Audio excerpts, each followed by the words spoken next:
everyone, welcome to Boot to Boom, the #1 live streaming show taking you from bootstrapping to booming. We're here every Tuesday night at 9 p.m. Eastern to get your PayPal popping, your business booming, and your life and relationships to explode. I'm your host, Ava Laura, and this is my amazing co-host, Jessica. And we're really excited for another edition. We have a phenomenal guest for you all. We're going to get a little bit into that in a moment. But before we do that, if you haven't already, go ahead and make sure you subscribe to our channel here on YouTube. Go ahead and comment, share it out to the world. Anybody who is interested in business, has a business, needs some inspiration, needs some motivation, go ahead and share this out. All right. And let me go ahead and introduce to you my phenomenal co-host. Jessica is an experienced online business consultant that has over a decade in assisting SME business owners within the digital media sector. She is the editor of the Digital Feel Good magazine, podcast, and web series. I highly suggest that you check that out. Throughout her 25 years of practice, she has worked with well-known Wall Street and Fortune 500 companies, television celebrities, healthcare providers, leading public figures, and community leaders. And one of her greatest achievements has been to actively participate in the leading successful negotiation of a multi-million-dollar partnership. So now I have the privilege of introducing you all to our founder and also my co-host, Ava Laura. So Ava Laura is an internationally celebrated intuitive consultant and life coach who takes her clients from whole to wholeness in their life, relationships, and business. She guides them through a powerful healing process that helps them discover who they are, who they wish to be, and how to get there. If now's the time for you to live a freedom-focused life, detox yourself of limiting beliefs that no longer serve you, and create an unrecognizable reality, then Ava Laura is the guide you've been waiting for. So you can get your consultation today by emailing avalaura@avalaura.com. All right, guys, so now we're going to move into our popping topic. All right, so our popping topic for this particular episode, we're going to be talking about business transition and really taking a look at the evolving times, trends that are maybe going on in the world or even digitally. And our guest, Samuel Taylor, is going to actually talk a little bit more about this and what he's doing in his actual business to evolve with the times and to bring technology into the fashion arena. But we wanted to talk to you all about business and how you should kind of look at some of the evolution of things that are happening. So Ava Laura, what is your take on all of this? I know we talked a little bit before offline, and Toys R Us is kind of moving out. Yeah. I know you mentioned, what is it, Limited is moving to just online. Yep. Limited, Banana Republic, that whole, they're all online stores only now. Yeah. So, there is a trend that's kind of happening right now, and we need to kind of we need to acknowledge it, number one, first and foremost, but then how can your business evolve with the things that are happening, right? Because we look at companies such as Blockbuster, it's another one that kind of went out and didn't evolve. There's another one too, Radio Shack. Another one where, they were really big retailers, like everyone was going to them, and then they didn't evolve with the times. And so what are your thoughts on that? What do you think? Yeah, it's true. We're living in a really fast-paced, society where things are happening so quickly with technology. And I don't think that, businesses, these businesses that we're talking about before, like Blockbuster and stuff like that, the model was so different then. And so now we kind of have this like millennial generation that are very tech savvy, that are very into sort of the newest things, evolving, changing. I was telling somebody that a lot of my clients right now are millennials. And the reason that I have so many millennial clients is that they're not afraid to change. They're not afraid to say, I'm not happy and I'm going to do whatever it takes to get happy in my life. I'm not going to waste another moment, in this job or in this relationship or whatever, not being happy. So I need to figure out what that is so I can move forward in my life. Where our Gen Xers and up, we were kind of trained and transitioned or programmed in a sense to, stay and be unhappy and just deal with it. Yeah, absolutely. So we're dealing with a different culture now, right? In a different environment. And they're like, I don't care. I don't like it. I will leave this six-figure job because I'm not happy, and I'm not gonna think another minute about it. I'll go travel, backpack across the world, and y'all can think I'm crazy, but I feel good. I'm happy. Exactly. You know, and that's, You know, as a person, I want to make sure that I'm being purposeful in my life, that I'm making an impact. And the same thing for our business, right? You want your business to be purposeful. It's supposed to solve a problem. It's supposed to create and make an impact. So if it's not doing that, then you have to shift. There's some changes that you have to make. And it's really easy to find out nowadays. I mean, with social media, it's very easy to get a pulse on what's going out in the world. What are the trends? What is it that people are looking for? I mean, you don't even have to survey people anymore. If you have a business page, you can literally put up a question and ask people, hey, what do you think about this? What do you think about that? We're thinking about doing this in our business, or, you know, we heard people like this. What do you think about this? absolutely. It's very easy to survey your audience and look at what people are responding to and what people have problems with. Because again, if you don't, in this day and age, you will absolutely get lost. Your business will not be successful. These millennials ain't playing. And you will just be like, well, wait, I thought this was a great concept, a great business model. But if it's not speaking to them, if it's not speaking to the people that you are supposed to serve, people are not going to support you, and they don't care. They don't care. There's no loyalty anymore. There's no, oh, well, I'm going to use Tide because my grandmother used Tide, and, you know, and I like Tide. No, if there's a cheaper cleaner out there that's environmentally friendly, oh, and by the way, they're giving money to this organization over here, guess what's going to happen? They're going to leave Tide and they're going to go to, you know, this particular brand of cleaner.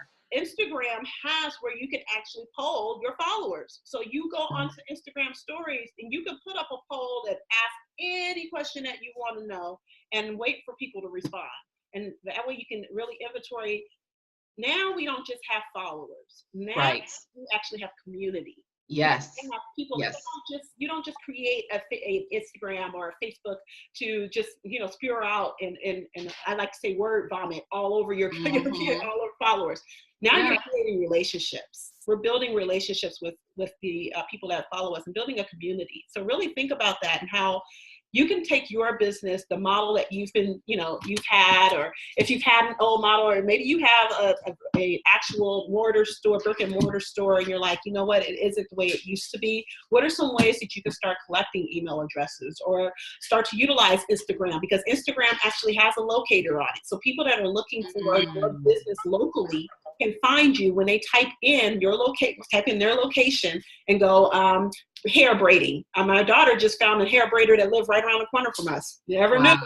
But she went on Instagram, put in hair braids. Yep. You know what? You're absolutely right. Because when I'm looking at my business and where my clients are coming from, more and more of them are coming from Google. I mean, they literally, I Googled a life coach and you popped up. Yep. That's what people are doing nowadays. And so, you know, that's a part of the sign of the times. Like, maybe you're not online marketing, but you have to, you know, the days of not having an online presence. And here's the thing, you don't even need a website, because local Google, they will create a website for you if you don't have one. They actually offer it. So you don't even have to have a website, but you have to have an online presence, because Jessica, you are absolutely right. That is how people are deciding who they're going to work with. I mean, when I'm on Facebook now, again, people will contact me. They will hit me up in my inbox. You know, there's a lot of people want to get off Messenger because they're saying, oh, you know, I have all these problems with Messenger and privacy rules. Listen, you are missing out on money, because people will message me on Facebook before they will email me. Absolutely. So you're deciding you want to get off Messenger for some principles, but you're losing out on money. That's a part of going with the flow and the sign of the times and watching, well, how are people communicating with you? How are people reaching out? How are people trying to contact you? Because you got to make it as easy as possible for people to sign you, for people to find you, for people to contact you, and for people to make an appointment to see you. And to sign you, shoot. Or if you have a local business where you're selling stuff, to find you, to go in and purchase a product. You have to make it as easy as possible. And so what Ava Laura said about the whole, I don't believe in not having a website. You better have at least a blogger. Like, you better have a blog up for free. It's up just somewhere where people can go. And even if it's just 2 pages, even if it's 1 page that says, hey, this is me, and then the next page is contact me. Because like she said, you have to make it as easy as possible for somebody to just contact you. If they can, just push a button. If they can, go to your Facebook page and just push a button. If you guys have noticed, if some of you are on Facebook, the Facebook pages have changed dramatically. Yes. Seemingly overnight. Now you got templates, now you got buttons, now you got, it's making it so easy for someone to land on your page and contact you directly. And so you really need to think about that. If you aren't, like she said, if you aren't already utilizing an online presence to do that, how can you utilize an online presence? You know, contact me, reach out to me. If you guys have any questions, you can go to jawspeaks.online. Yes, that's plug. And find out more information about how you build your, and I really want to tell you guys to build an online presence built around you. Your own brand, around your personal brand, because no one else can duplicate you. They can duplicate your business. That's true. Duplicate you. That's true. No, you're absolutely right. And I think, you know, for me, because I am my brand, you know, it's easier. But if you have a clothing store, right, or you have a restaurant, or you know, something like that is a little bit more difficult, because I think what most people want to do is they want to say, well, my food will speak for itself, or my clothing will speak for itself. But again, this is another trend where people are really buying your story. Absolutely. You're buying your story. If you look at Shark Tank, or, you know, The Profit, or things like that, people get invested in people's stories before they do their products. Absolutely. And that's what propels their products. So that's another trend that's going on, that you really got to share you. You really have to, you don't have to share your whole life. But again, understand we're in this age of social media. Nobody's lives are really private anymore. People are buying from you. They're buying your particular brand because they like you. They bought into your story, who you are. So you're absolutely right. You got to share that. That is a part of business right now. Before it was, you know, I could just have a great product and people are going to buy it. Now, no, not so much. Like she said, it needs to be tied to a nonprofit. It needs to be given back. It needs to be in a particular niche, or it's Black owned. If you're, you know, in that area, it really is. What is your differentiator, right? What is your USP? You know, your unique service proposition. What makes you different and makes you stand out from everybody else? Because there is a lot of noise out there. Yes. And like she said, I don't agree with that. I think it's really easy to integrate your brand, your brand and your business with your personal brand. Because if you're selling clothes, wear the clothes. If you're selling shampoo, wash your hair with the shampoo. Like, you know, really embody that lifestyle of your brand. It's something that I don't agree with P. Diddy with a lot of things that he does. But Puffy has done very, very well. Very, very well. The business plus the personal brand. That's all he does. When he plays his music, it's his music he's usually dancing to. It's his clothing he's usually wearing. You know, you know, so really think about that, how you can bring that element into your business. And our guests will definitely show you and share with you some ways that he's bringing not only innovation, but technology into the fashion sphere, where a lot of people really haven't thought that far in advance. He's definitely Yeah. And the innovation piece of it really a lot of times comes from our brand, right? Absolutely. You know, and we're looking at, well, how do you be ahead of the curve? Because a lot of, you know, people now are just starting to make some changes that, you know, they probably should have made 5-10 years ago. They're kind of behind the 8 ball. So how do you stay ahead of the curve? And part of that is surveying your audience, of course, you know, like we're talking about, getting a pulse on what's happening, but also if you connect it to your personal brand, it's very easy to be innovative because your business is a part of who you are. So we're really excited for you to see our guest, Mr. Samuel Taylor. Hey, everybody, welcome back to Boot to Boom. And I'm so excited to announce our guest today, Mr. Samuel Taylor. So just a little bit about him. Samuel is actually a former professional baseball player for the California Angels and Cincinnati Reds. He's also a well-known African-American apparel designer. He studied fashion merchandising at the School of Fashion and the Academy of Art University, and his first design position was actually for Grammy Award-winning artist Outkast. I'd so love to hear more about that. Samuel is launching his Silent Panda line, which he's going to tell us all about. It's a luxury sportswear line for men and women that actually incorporates technology. So please join us in welcoming Mr. Samuel Taylor. Woo!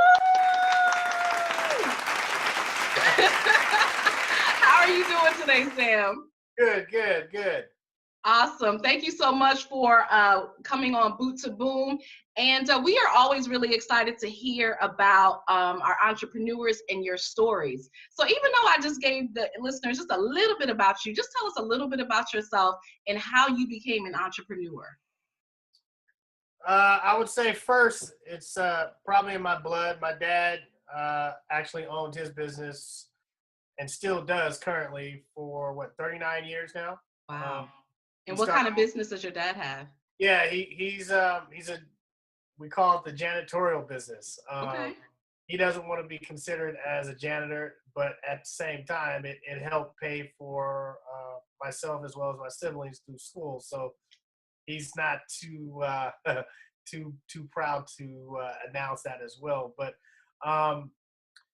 my story, well, again, yes, I'm an minor league baseball player. I played, again, for the California Angels and Cincinnati Reds. The career stint for over almost a decade. So I started off playing when I was 6 and retired when I was 30. Wow. So you can honestly say half of my life was actually dedicated to sports and athletics on the highest level.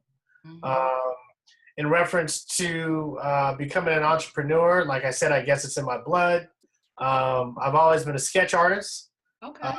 I was sketching, in the off season, I would sketch after a game. So it was only likely that after my baseball career, I stated, yeah, well, why not? Why not get into it? I wanted to do something that I loved. I felt that baseball was a pretty high sort of tier in reference to being able to compete with that. Yeah. I felt like, hey, look, getting into, fashion and design would be really, really fun, although I don't know what the heck I'm doing. but I can always learn. I found myself to be somewhat intelligent. And so I'm able to gravitate and understand direction pretty well. And so I put 2 and 2 together and worked for a couple of Fortune 500 companies.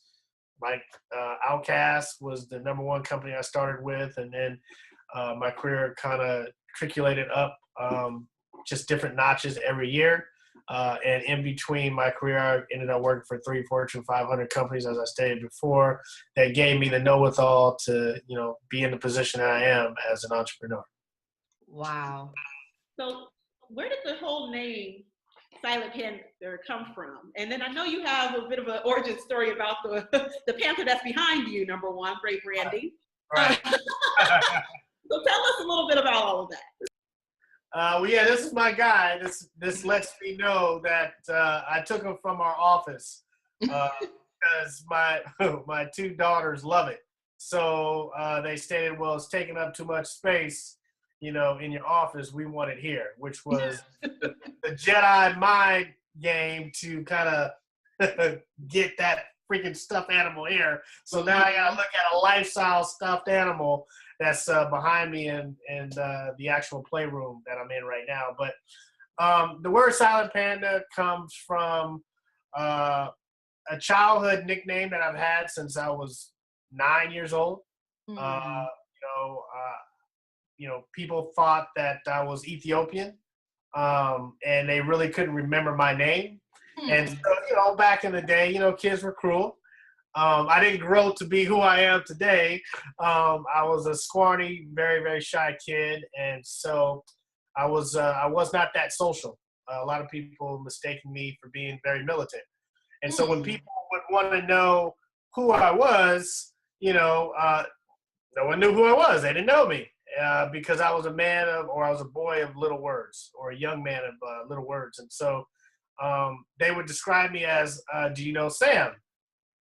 And they would say, no. You mean the guy that's really good in baseball?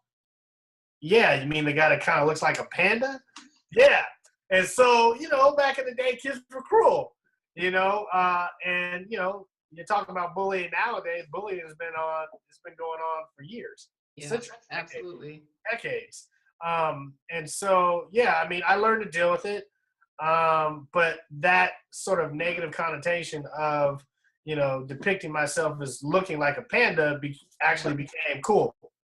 Wow. Became cool because I started to grow up and I started to be more sociable. And, when you're seen and heard, you become more recognizable.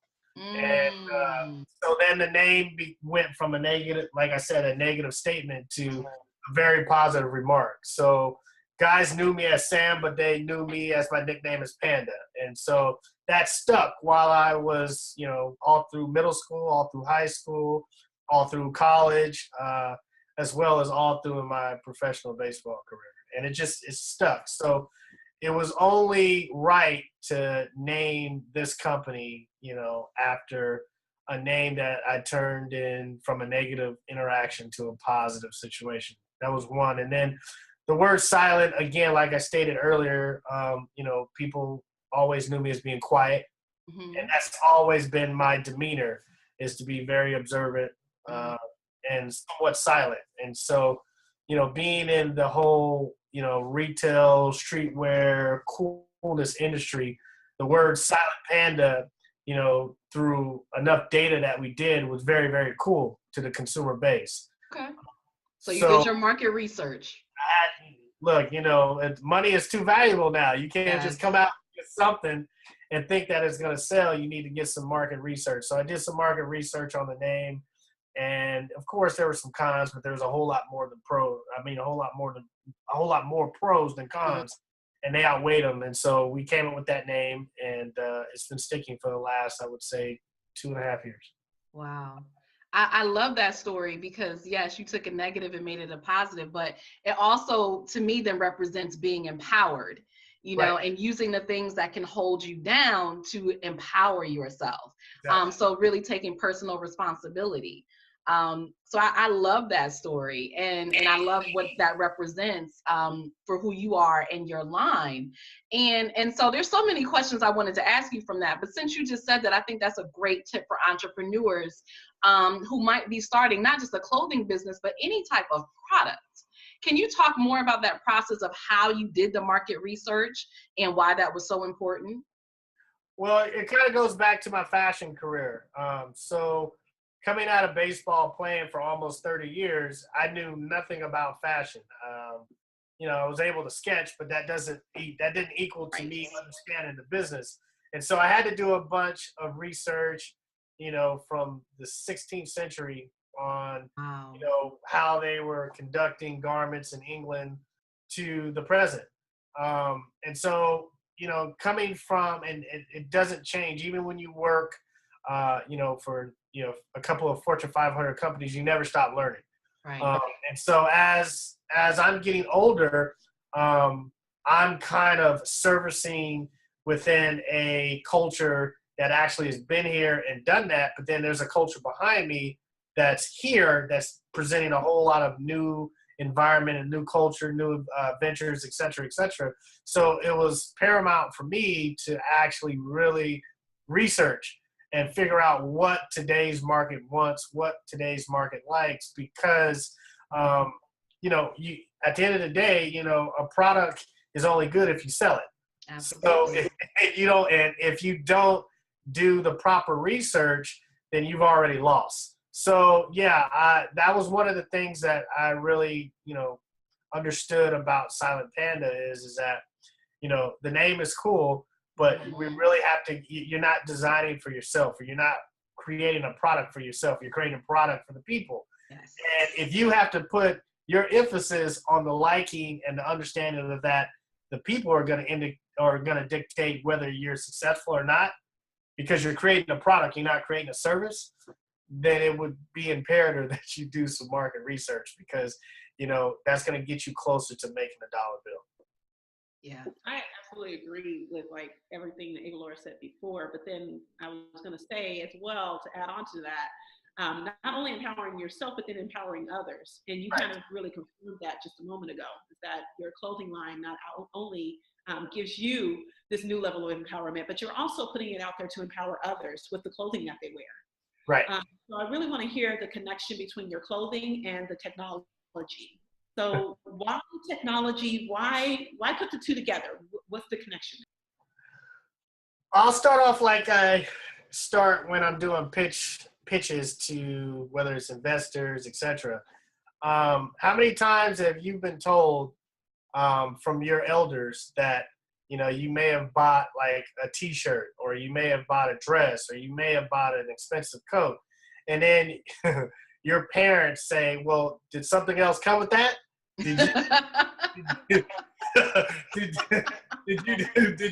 Did you receive something else of that? Because you have to receive something else than that, because you've spent entirely way too much money. And basically what they were saying is, what is justifiable enough to make you want to spend $1,200 on a trench coat, Right. and that trench coat doesn't do anything? There's no value. It's almost like the philosophy of when you buy a car, it doesn't matter what type of car it is, once you drive it off the lot, it loses its value. You can never sell it for the exact same price. And if you do, it's a miracle. But 9 times out of 10, 99% of the time, you're not going to get that same price because it's already lost its value. Well, coming into today's retail world, I wanted to create something where the consumer can increase their buying power, meaning they can justify why they're paying astronomical prices, whether it's an article of clothing or whether it's an article of footwear. So I created a technological platform that allows the consumer to do that. And that's why we say, bridging the gap between fashion and technology. Mm-hmm. Everyone knows that the retail market right now is, at an all-time low. And mainly it's because the retailer has been, used to getting over on the old business model.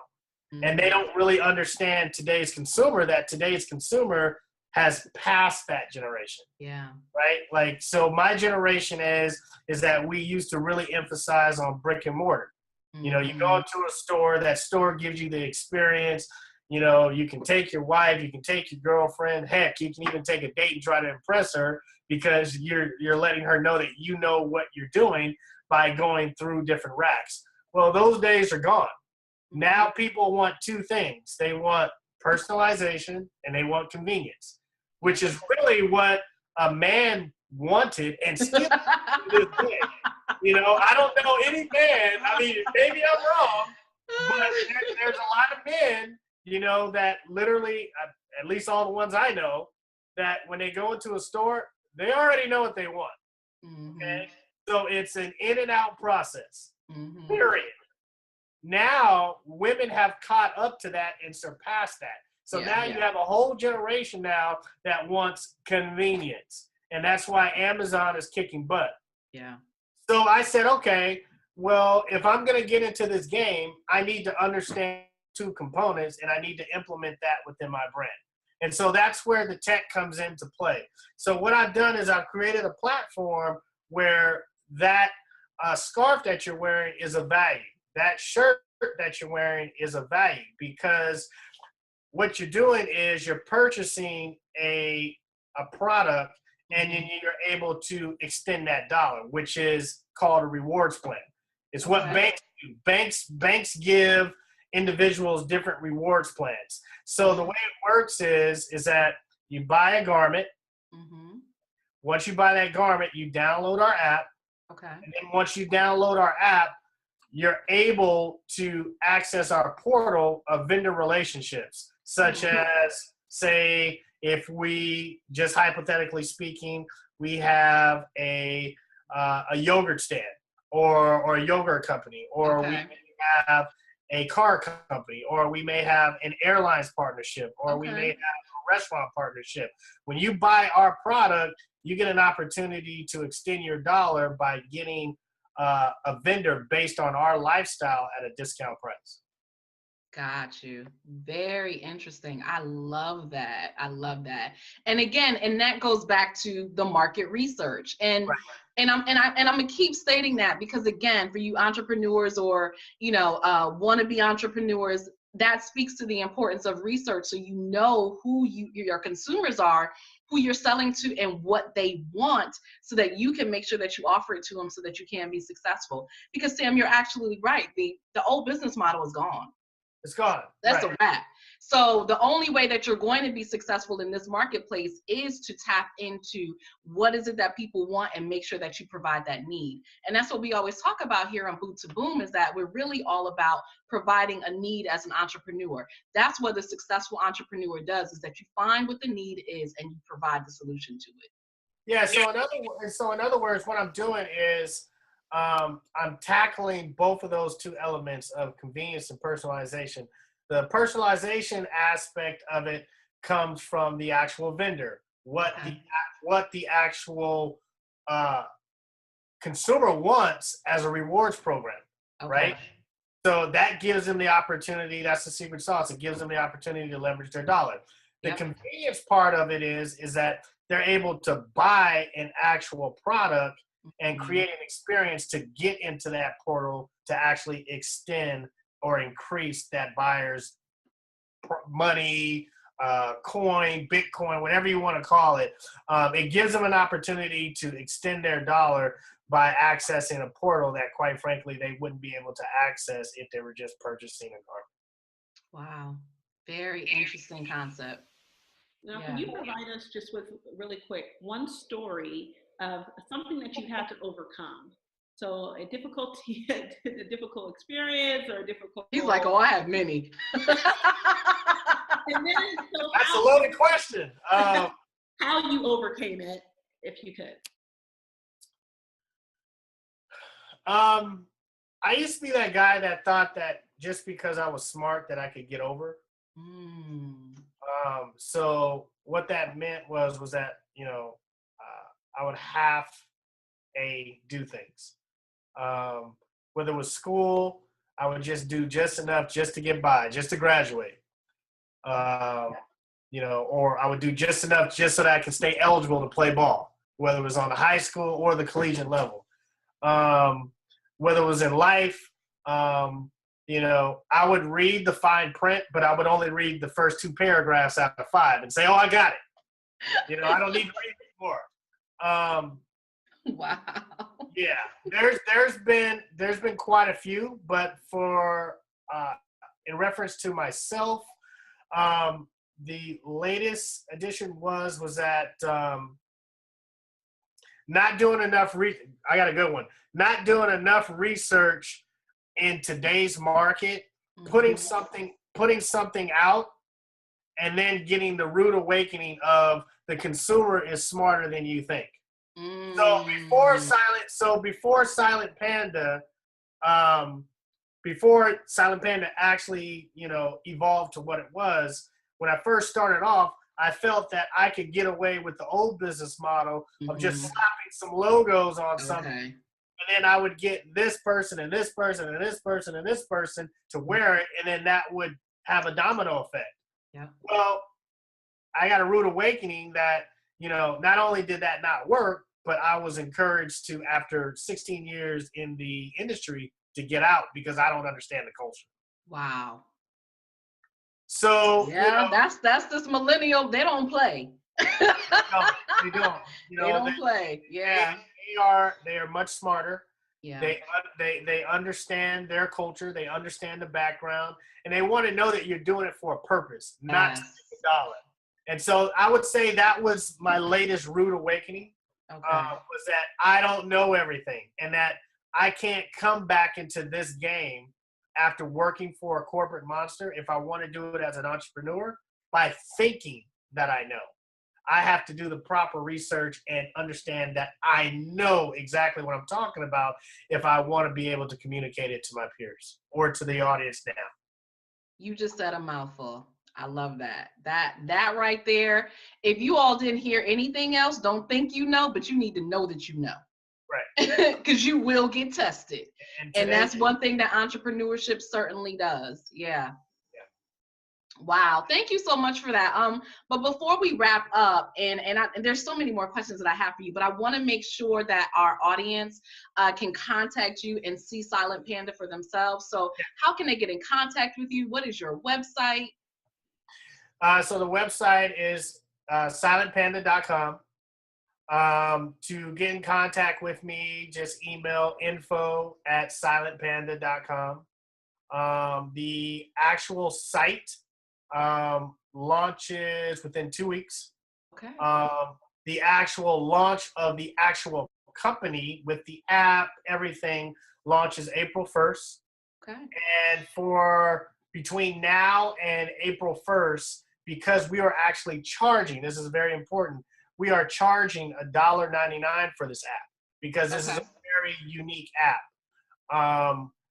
It's imperative that if people are really listening the way they should be, they can kind of take advantage of this actual interview and actually log on to our site, add themselves on the newsletter, and receive the app for free. Oh, awesome. All right, so that's an incentive. Yeah, so this is between now and April 1st. After April 1st, we have to... Right? Well, I cannot wait to see what you do with Silent Panda, and I just want to thank you, Sam, for coming on and sharing your tidbit. I wish we had longer to go, but I'm sure we will definitely invite you back to check in with you to find out how the career is going, and I know this is going to be huge in the technology and in the fashion era. So I love that. I love that. It's such a unique combination that I wouldn't have necessarily put together, but it makes sense. Yeah, I mean, it's just giving the consumer base what they need. Yeah. There's always what you want, but let's give them what you need, because what that is called is a sustainable company. And that's what I'm trying to build. I'm trying to build a sustainable company that will allow us to have a repeat customer. And that's what's most important in today's society. And that's another great takeaway, you all. What is it that you need to do to have a sustainable company and to have repeat customers? That is how you want to build your business model. Absolutely. I get that question all the time. Don't think I didn't have to rehearse it, but I get that question all the time. Like, what are you doing? Why are you here? What is your mission statement? What is your business model? And look, it's not that hard. Yeah. Just build something that is going to be useful in today's society, and then continue to build on that so that you can continue to create a repeat customer. That's it. It's not that hard. Absolutely. I was gonna ask you for closing thoughts and any final advice, but I think you just gave it to us right there. You beat me to it. Definitely. We'll talk to you soon. Have a good one. All right, you too. All right, bye. Bye. And thank you for watching, and we'll see you all next week at 9 p.m. Eastern. Good night, everyone.